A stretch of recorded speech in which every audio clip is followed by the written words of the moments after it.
ಆತ್ಮೀಯ ನನ್ನ YouTube channel ಕುಟುಂಬದ ಎಲ್ಲ ಸದಸ್ಯರೇ ಎಲ್ಲರಿಗೂ ನಮಸ್ಕಾರಗಳು. ಈ ಒಂದು ಕೋವಿಡ್-19 ಒಂದು ಸೋಂಕು ಹರಡುತ್ತಿರುವ ಒಂದಿಷ್ಟು ಹಿನ್ನೆಲೆಯಲ್ಲಿ ನಮ್ಮದೊಂದು ಸೋಷಿಯಲ್ ರೆಸ್ಪಾನ್ಸಿಬಿಲಿಟಿ ಆಗ್ತದೆ, ನಮ್ಮ ಒಂದು ಸಾಮಾಜಿಕ ಜವಾಬ್ದಾರಿ ಆಗ್ತದೆ. ನಮ್ಮ ಒಂದು ಚಾನಲಿನ ಎಲ್ಲ ಸದಸ್ಯರಲ್ಲಿ ಒಂದಿಷ್ಟು ಅರಿವನ್ನು ಮೂಡಿಸುವಂತಹ ಒಂದು ಇನ್ಫಾರ್ಮೇಷನ್ಸನ್ನು ಕೊಡುವಂಥದ್ದು. ಸೊ ಆದ್ಮೇಲೆ ಈಗಾಗಲೇ ಒಂದು ಸರ್ಕಾರವು ಏನೆಲ್ಲ ಕ್ರಮಗಳನ್ನು ತೆಗೆದುಕೊಂಡಿದೆ, ಸೊ ಅದನ್ನು ಇಟ್ಕೊಂಡು ಒಂದಿಷ್ಟು ಚರ್ಚೆನ ಮಾಡ್ತೇವೆ. ಯಾಕಂದರೆ ಎಲ್ಲರ ಮನೆಯಲ್ಲಿ ಕೂಡ ಹಿರಿಯರಿದ್ದಾರೆ, ಚಿಕ್ಕ ಮಕ್ಕಳಿದ್ದಾರೆ, ವಯಸ್ಕರಿದ್ದಾರೆ, ವಿವಿಧ ರೋಗಗಳಿಂದ ಬಳಲುತ್ತಿದ್ದಾರೆ. ಅಂದರೆ ಅದು ಡಯಾಬಿಟೀಸ್ ಇರ್ಬೋದು, ಮಧುಮೇಹ ರೋಗ, ಸಕ್ಕರೆ ರೋಗ ಅಂತ ಹೇಳ್ತೀವಿ, ಹೃದಯ ರೋಗ ಅಂತ ಹೇಳ್ತೀವಿ, ಕಿಡ್ನಿಗೆ ಸಂಬಂಧಿಸಿದ ರೋಗ ಇರ್ಬೋದು, ಅಸ್ತಮಾ ಇರ್ಬೋದು. ಸೊ ಈ ರೀತಿ ನೆಗಡಿ, ಕೆಮ್ಮುಗಳು ಕೂಡ ಇರ್ಬೋದು. ಸೊ ಇಂಥ ಒಂದು ಸಂದರ್ಭದಲ್ಲಿ ನಾವು ಈ ಒಂದು ಸಿಚುವೇಶನ್ಸನ್ನು ಯಾವ ರೀತಿ ಫೇಸ್ ಮಾಡಬೇಕೆಂಬ ನಿಟ್ಟಿನಲ್ಲಿ ಸೊ ಆದ್ಮೇಲೆ ಈಗ ಕೋವಿಡ್-19 ಕೇರಳ ರಾಜ್ಯದಲ್ಲಿ ಕೋವಿಡ್-19 ಪ್ರಕರಣಗಳ ಸಂಖ್ಯೆ ಭಾಳಷ್ಟು ಹೆಚ್ಚಿಗೆ ಆಗ್ತಾ ಇದೆ. ಅದನ್ನು ನಾವು ಇಲ್ಲಿ ಮಾಧ್ಯಮಗಳ ಮುಖಾಂತರ ಕೇಳ್ತಾ ಇದ್ದೀವಿ. ಸೊ ಆ ಒಂದು ಹಿನ್ನೆಲೆಯಲ್ಲಿ ನಮ್ಮ ಕರ್ನಾಟಕ ಸರ್ಕಾರದ ಕೋವಿಡ್-19 ರಾಜ್ಯ ತಾಂತ್ರಿಕ ಸಲಹಾ ಸಮಿತಿಯು ಒಂದಿಷ್ಟು ನಡಾವಳಿಗಳನ್ನು ಇಲ್ಲಿ ಪಬ್ಲಿಷ್ ಮಾಡಿದೆ. ತಾವಿಲ್ಲಿ ಗಮನಿಸಿರುವ ಹಾಗೆ ಇಲ್ಲಿ ಕೋವಿಡ್-19ನ ಅಂಕಿಅಂಶಗಳು ಕೇರಳ ರಾಜ್ಯದಲ್ಲಿ ಕೋವಿಡ್-19 ಪ್ರಕರಣ ಸಂಖ್ಯೆಯಲ್ಲಿ ಹೆಚ್ಚಳವಾಗಿದ್ದು, ತಮಿಳುನಾಡು ಹಾಗೂ ಕೇರಳ ರಾಜ್ಯದಲ್ಲಿ ಕೋವಿಡ್-19ನ ಒಂದು ಉಪತಳಿ ಇದೆ, ಅದೊಂದು ಸಬ್ ಸ್ಪೆಸಿಸ್ ಇರುವಂಥದ್ದು JN1 ಅಂತ.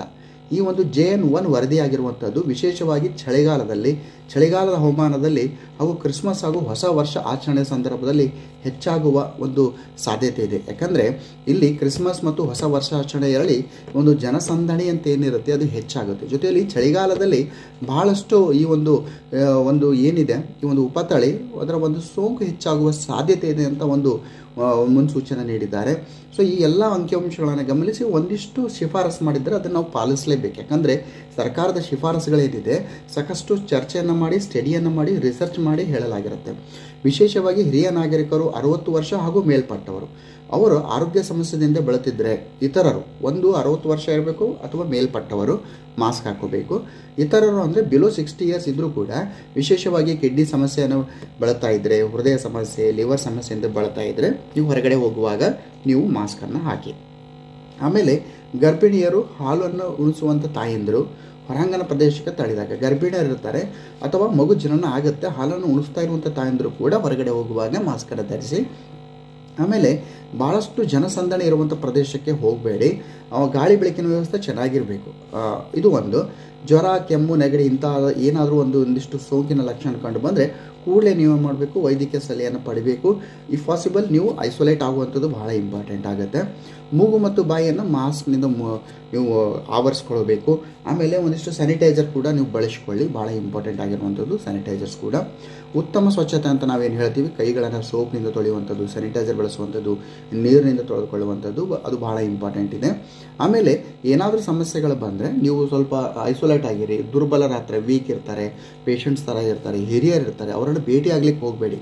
ಯಾಕಂದರೆ ನಿಮ್ಮ ಹತ್ರ ಇಮ್ಯುನಿಟಿ ಸಿಸ್ಟಮ್ ಇರ್ಬೋದು, ಬಟ್ ಎದುರಿರುವಂಥ ದುರ್ಬಲರಲ್ಲಿ ಆ ಒಂದು ರೋಗ ನಿರೋಧಕ ಶಕ್ತಿ ಕಡಿಮೆ ಇರೋದರಿಂದ ಖಂಡಿತವಾಗಿ ಕೂಡ ಅವರಿಗೆ ಸಮಸ್ಯೆ ಆಗುತ್ತೆ. ಸೊ ಈ ಒಂದು ನಿಟ್ಟಿನಲ್ಲಿ ಈಗಾಗಲೇ ನಮ್ಮ ಮಾನ್ಯ ಮುಖ್ಯಮಂತ್ರಿಗಳು ಕೂಡ ಸಾಕಷ್ಟು ಒಂದು ಅವೇರ್ನೆಸ್ಸನ್ನು ಮೂಡಿಸುವಂಥದ್ದನ್ನು ಮಾಡ್ತಾ ಇದ್ದಾರೆ. ಕರೋನಾ ಸಾಂಕ್ರಾಮಿಕ ರೋಗ ತಡೆಗಟ್ಟಲು ನೆರವಾಗಲಿದೆ ಸರಳ ಸೂತ್ರಗಳಂತ. ಸೊ ಇವುಗಳನ್ನು ಪಾಲಿಸಿ, ಇದನ್ನು ಸ್ಕ್ರೀನ್ಶಾಟ್ ತೆಗೆದುಕೊಂಡು ಸ್ಟೇಟಸ್ ಆಗನ್ನು ಇಡಿ. ಸೊ ನಮ್ಮ ಒಂದು ಉಪಮುಖ್ಯಮಂತ್ರಿಗಳು ಕೂಡ ಈ ಒಂದು ಮುನ್ನೆಚ್ಚರಿಕೆಯೇ ಮದ್ದು ಅಂತ. ಮುನ್ನೆಚ್ಚರಿಕೆ, prevention is better than cure. ಬಂದಮೇಲೆ ನಾವು ಕ್ಯೂರ್ ಮಾಡೋದಕ್ಕಿಂತ ಮುಂಚೆ ನಾವು ಮುನ್ನೆಚ್ಚರಿಕೆ, ಪ್ರಿವೆನ್ಷನ್ ಮಾಡೋದು, ತಡೆಗಟ್ಟುವುದೇ ಮದ್ದು ಅಂತ ಇದೆ. ಸೊ ಈ ಒಂದು ಮಾರ್ಗಸೂಚಿಗಳನ್ನು ಎಲ್ಲರನ್ನೂ ಪಾಲಿಸಿ ಅಂತ ಹೇಳ್ತಾ ನಮ್ಮ ಯೂಟ್ಯೂಬ್ ಚಾನಲಿನ ಪ್ರತಿಯೊಬ್ಬ ಕುಟುಂಬದ ಸದಸ್ಯರು ಆರೋಗ್ಯವಂತರಾಗಿರಲಿ ಅಂತ ಆಶಿಸ್ತಾ, ಜೈ ಹಿಂದ್, ವಂದೇ ಮಾತರಂ.